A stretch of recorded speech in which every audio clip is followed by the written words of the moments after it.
Hey guys, welcome back to me being cheap. So I am sitting in my kitchen and you probably can't see exactly what I'm working on right now. I can show you. Green beans. So I am snapping beans. I use scissors. It's a little backwards. I don't know if you can see way over there. I have already canned a lot already. These did not come from my garden. My garden actually has not started producing beans yet, but one of the local larger scale gardens, they had some extra seconds, what you might call canners, that sort of thing. And they made me a deal, so I've been canning. And you might wonder, why would you do that? So I went to Walmart today. I tried to avoid going to stores, but there's a couple things I needed. Went to Walmart today and I noticed that they had a number 10 can, which are the big ones, of green beans for $3.98. So that's a lot of green beans and not a huge price. But if you open that can up, you pretty much have to use them all at the same time. You can stock up on cans of green beans. If you don't have extra vegetables on hand, I certainly recommend you do that.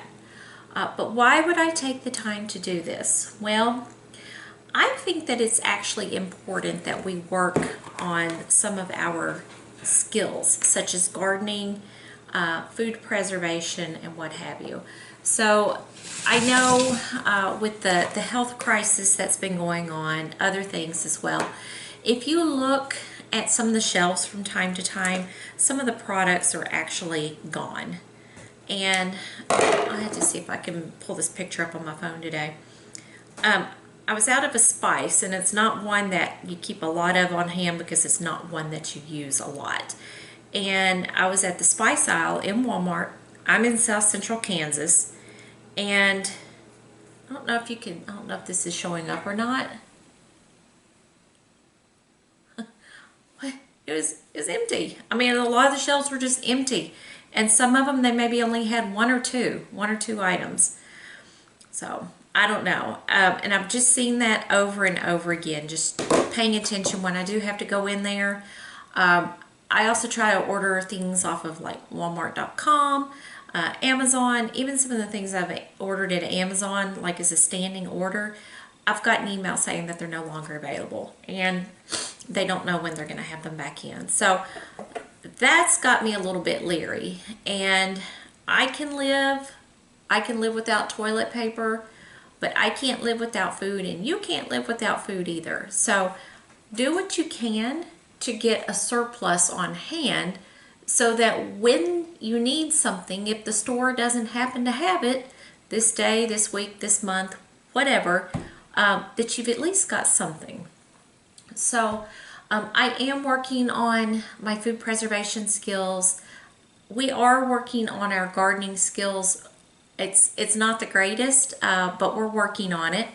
I have to show you this enormous squash. It's actually, I guess, more like a zucchini or a squash. It's called a cocozelle, and it was like this big one day and like this big the next. It's like, holy cow. So, you know, we've had a bumper crop of different types of squash this year, and we've got multiple types. So that's good, you know. And so I've canned some pickled squash.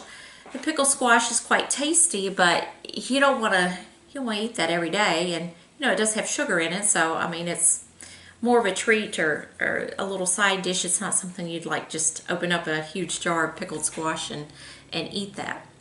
So variety is important, and then just having stuff on hand and then practicing those skills. Also, I have the day off today. So I have on my list of things to do. I have not done much seed saving, and we use heirloom varieties, which means that you can save the seeds. And so there is a book that was referenced on another YouTuber's channel on saving seeds. So I want to go out and sorry, I bumped the table. See if I can find a copy of that book and start learning on how to save seeds. That way, if we do the gardening next year or the year after, we have seeds available, because I know at one point seeds were really hard to find. Now, we didn't have quite the shortage that a lot of other people did, but some of the places that we ordered our seeds off the internet, a lot of them were not available. They were in very short supply. So, yes, practice your skills. So, I have a lot of stored calories on my body. So, if we do run into situations where food is in short supply, I've got stored calories. Michael has stored calories. My kids might even have a few too. But my kids are still growing, so they need to be fed. So those of you that have kids, you need to take this into consideration too. You might be fine on a reduced calorie diet. You might even benefit from losing some pounds. But if you've got kids, they're still growing, and they need the proper nutrition. They need the proper calories to make that happen. So, you know, in a really bad scenario, I always found this kind of interesting. So you take some of the crowded areas historically in the U.S., some of the slum areas and some of the large major cities, and there's a problem with malnutrition. You know, a lot of people don't have a lot of food, but there's a large amount of protein running around in the forms of roaches and rats, and I don't want to eat that. So I'm trying to practice my skills, you know, with canning of food. I haven't seen any good meat sales in a long time, but you know, if meat's on sale, get some of it, can it, practice freezing it. You know, I got a hunting license for the first time back in 2019. I did not get anything, but I tried. So practice those skills if you want to be able to feed yourself and your family. You may have a job today. You may have a job tomorrow. Your partner, your husband, your wife may have a job. They may not. How many of you have ever experienced being called into the office and saying, hey, we're going to have to let you go? I have. This has happened to me on 2 separate occasions. So I'm new to that. I mean, I'm not new to that. I've been there. I've done that.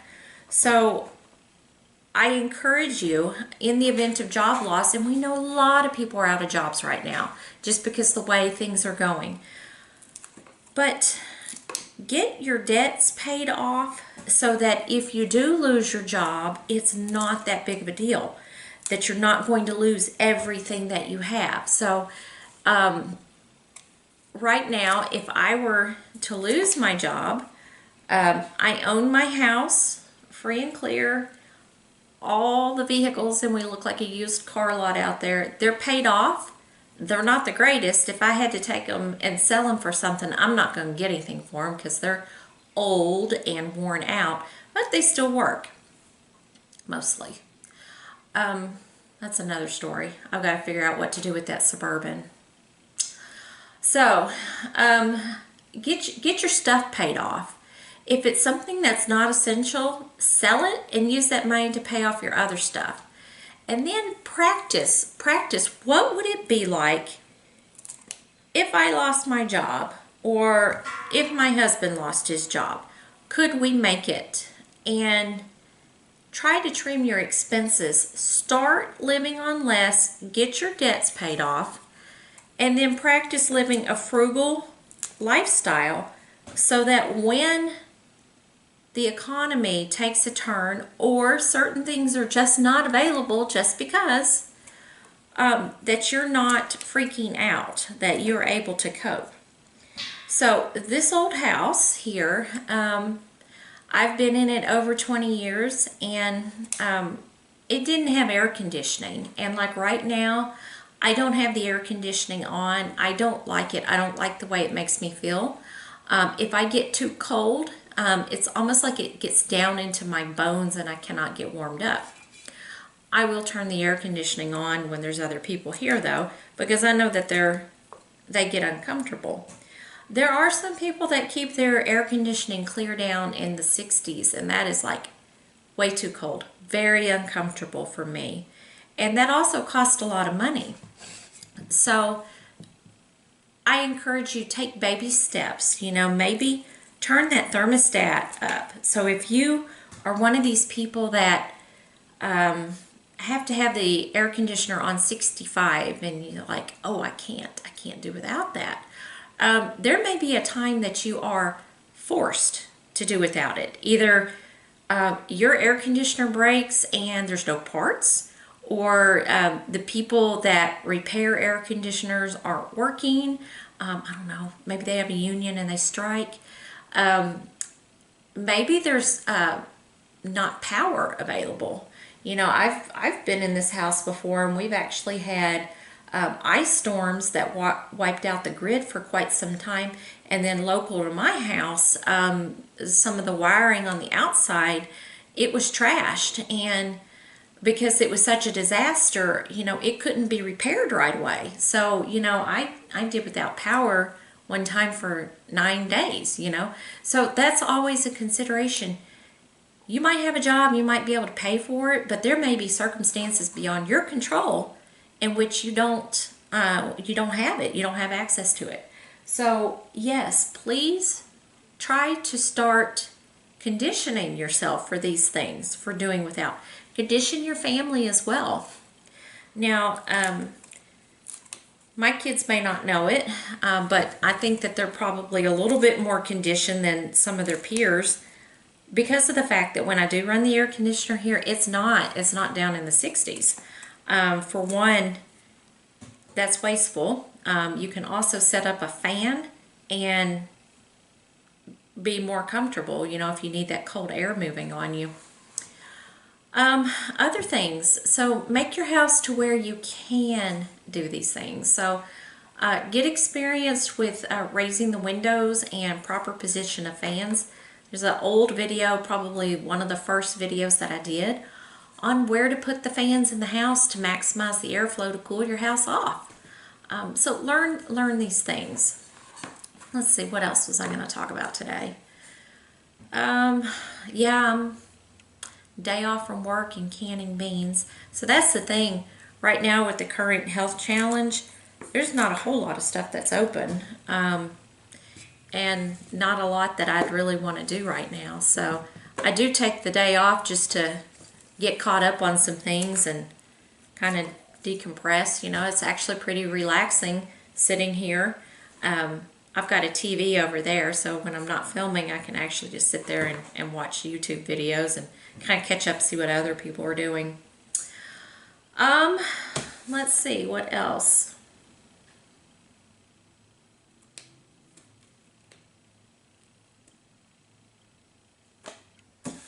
I think that's all I wanted to talk about. Basically, do what you can to get out of debt, because if a crisis hits, suddenly you're out of a job, or perhaps our economy tanks and we go into a depression, and maybe our dollar doesn't buy what it used to buy, and you're forced to do without, you're going to be a little bit better position if you're not in debt. Because if you are still in debt, you're going to be making those payments, or if you're not making the payments, you're going to be getting in trouble, getting your stuff taken back. Get out of debt. Then, or at the same time, live on less. Practice living on less. Set up a budget and say, okay, so what would it look like if I lost my job, or if husband lost his job? What are the crucial things? You know, what could we do without? What do we have to have? And just practice. And then think about what it would be like if you wanted to go shopping, and maybe you're allowed to shop only on certain days or at certain times, and you go into the shop and there's limits. I mean, we've seen that here in Kansas.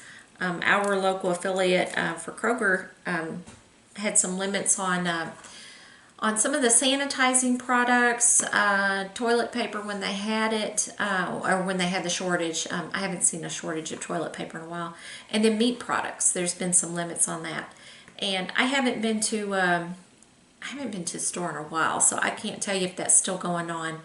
I actually went to Walmart today because I wanted some more of those shorts that I got for working out. If you haven't seen that video, those are the greatest shorts. They stay where they're supposed to. They don't ride up your thighs, so you're constantly not having to pull your short legs down. They don't flop under your fat rolls, and they don't go up your crack. So I mean, it's like the perfect pair of shorts. They don't have them on Walmart.com. I went back to the Walmart over in Wellington. They had one more pair in my size. I bought them, so I've got 2 pair. I went to the Walmart in Winfield today, and they don't have them at all. And I'm like, oh, what am I going to do? So if any of you can give me the hookup on somebody that works for that company, it's Avia or Avia, that would be really great. That's what I went there for. And I also went to the grocery section to get the spice to make the pickled squash, because we are getting a lot of squash in right now, and we do like the pickled squash. We've already frozen some. I haven't canned any just plain. I'm not exactly sure what I would do with it if I canned it. So we've come up with slicing it, freezing it on trays, and then breaking it up off the tray and then putting it in a vacuum bag so that it stays fresher in the freezer longer. I got that vacuum chamber now, so that's nice. But we really enjoy that pickled squash. But it takes bell peppers, and my garden is not producing peppers yet. So we have all the squash and no peppers. So I had to go buy some bell peppers and that spice, and then I just happened to notice that the spice section was really short. I'm like, oh boy. So that's another thing. All of you guys stocking up on the rice and beans, which that's great. That's extra calories for you. That stuff keeps forever. You know, even if you're not able to vacuum seal it, it does pretty good just in its regular bag on a shelf. I mean, as long as the bugs don't get to it.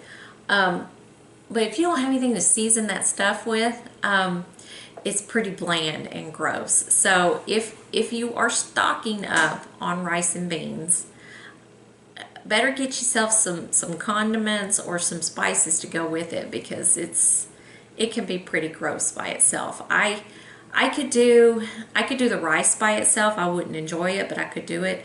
But beans, if they have no salt and seasoning, yeah, they're not that good. And we do eat a lot of rice and beans here because it is cheap food. It is shelf stable. And I grew up in the South, so you know, we grow a lot of rice down there, down in Arkansas. So used to eating a lot of rice. My mom usually served that as a side dish instead of potatoes. Now, my mom did not do a lot of beans, and I don't ever remember her cooking beans. But once I got married the first time and was down in that southern culture, we ate a lot of beans, and then I've just continued to because I like them and they're high in fiber. So, and they're cheap. And you could do a lot of things with them, and there's a lot of variety. There's, you know, brown beans, white beans, lima beans, kidney beans. Sound like Forrest Gump here, Bubba. So, anyhow, get out of debt. Practice living a frugal life. Practice living on less. Do things to get accustomed to doing without, such as bumping that thermostat up, decreasing the amount of air conditioning you're used to. And that's another thing, living in this old house. On the flip side, I don't like being cold, but I think I can tolerate it a lot more than some other people, because this house didn't used to have any insulation, and it didn't have, I mean, it does now, it's got central heat now, but it didn't used to. And so if you wanted to be warm, you had to be in the room where the heater was, and then you had to be right by the heater. And then usually you were burning on one side, and then your other side was frozen. But I've been through a lot. I've grown up poor, you know. I I had an unusual upbringing. You know, my parents were both well educated, but given the career path that my dad took, you know, he never made a lot of money. And then my mom, she was also very educated as well, but she elected to stay at home, which is great. You know, I enjoyed having a mom at home. But that being said, we never had any money, and I've been writing. I had a wonderful childhood, and had a lot of fun along the way. My sisters and I did. So I've been writing down some stories, and you know, every time my sisters bring up a story, I've been writing that down too. And I'm like, one of these days, I'm going to write a book. I don't know if anybody would want to read the book, but I don't know. Maybe my kids might find it interesting, or grandkids or something like that. But yeah, we didn't have a lot of money, but we had a lot of fun. You know, we didn't get to do a lot of vacations and stuff like that, but it's kind of interesting, you know. But at the risk of sounding like an old person that says, you know, I walked to school uphill both ways in the snow. But kids these days don't know how good they have it, you know. So my summer evenings as a kid, I snapped a lot of beans, you know. Sometimes sit out on the porch, and then sometimes if there was something good on TV, which is usually not, because we didn't have cable, we just had rooftop antenna. Maybe we lived somewhere where it worked, maybe we didn't. But sometimes we'd watch something on TV and snap beans. So, all right, I guess I have babbled on enough. Just a couple of my thoughts, random thoughts. Let me know what you think. All right. Have fun. Talk to you later. Bye.